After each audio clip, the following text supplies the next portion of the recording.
The chaos, the noise, the threats, and the empty promises all seemed to swirl around Mike Tyson like a storm that grew louder every time a new madman stepped forward.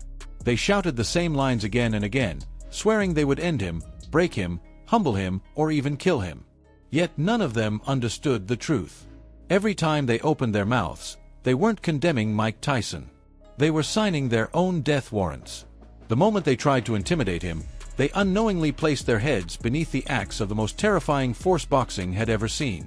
Iron Mike lived for these moments. He thrived on the chaos. And every fool who dared test him became another lesson in the brutal poetry of the sweet science. It began with Mitch Green, a street gang leader who truly believed he could extort the heavyweight champion of the world. Green wasn't just arrogant. He was unhinged.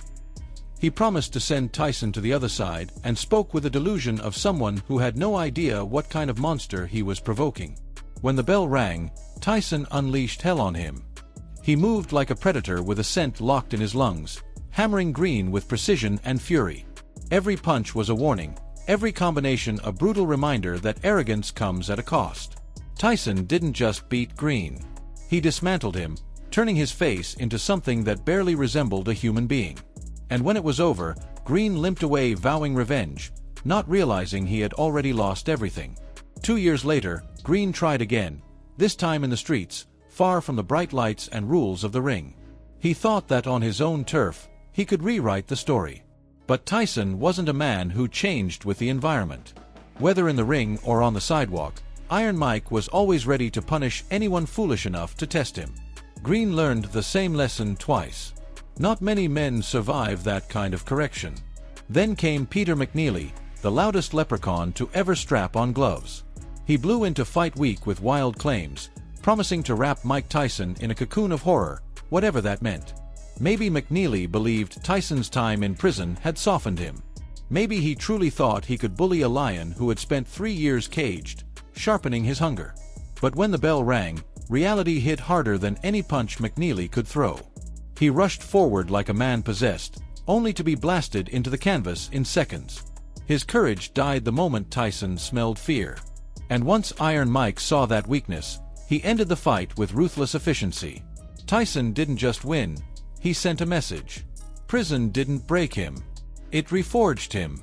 Next was Razer Ruddock, a man whose power earned genuine respect in the heavyweight division.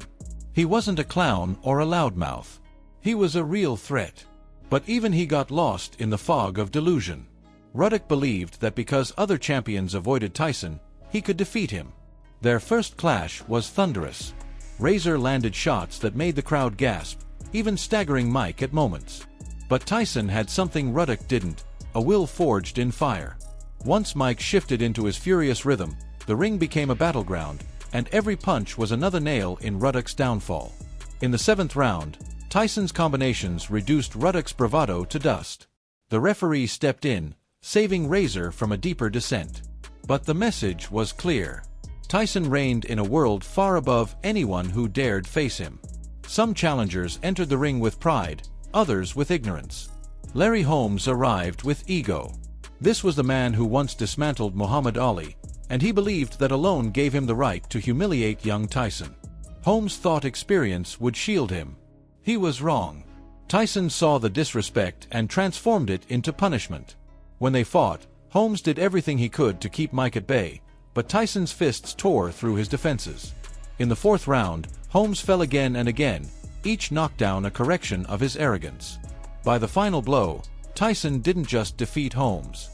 He erased the arrogance from his soul.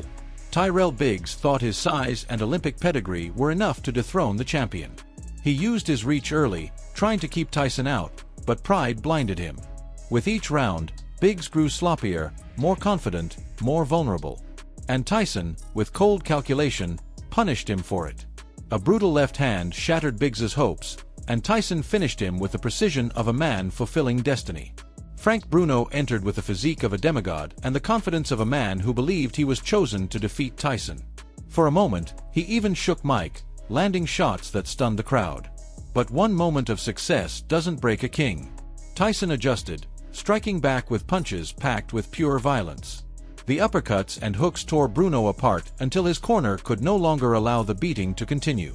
Tyson walked away victorious, barely winded, while Bruno's pride lay crushed under the weight of reality. Tony Tubbs and Tony Tucker fell into the same trap. Tubbs talked his way into a beating, believing he was one of the best heavyweights alive. Tyson ended that fantasy with a single left hook that sent the muskrat crashing to the floor. Tucker was bigger, stronger, and more durable than most. He even shook Tyson at times, believing his reach and confidence could expose the young champion. But Tyson's willpower drowned him. Every round chipped away at the giant until the judges declared what the world already knew. Mike Tyson was the undisputed king of the heavyweight division. Again and again, these challengers made the same mistake. They confused confidence with invincibility, ego with skill, and trash talk with victory. They threatened Tyson's life, dignity, and legacy, but Iron Mike thrived in that darkness. He absorbed every insult, every taunt, every challenge, transforming them into the fire that fueled his fists. And every time the bell rang, he reminded the world why he was feared.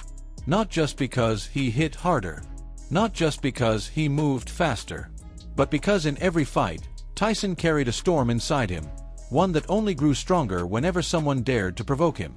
And as you've seen, every man who tried to intimidate Iron Mike learned the same brutal truth. Tyson wasn't just fighting opponents. He was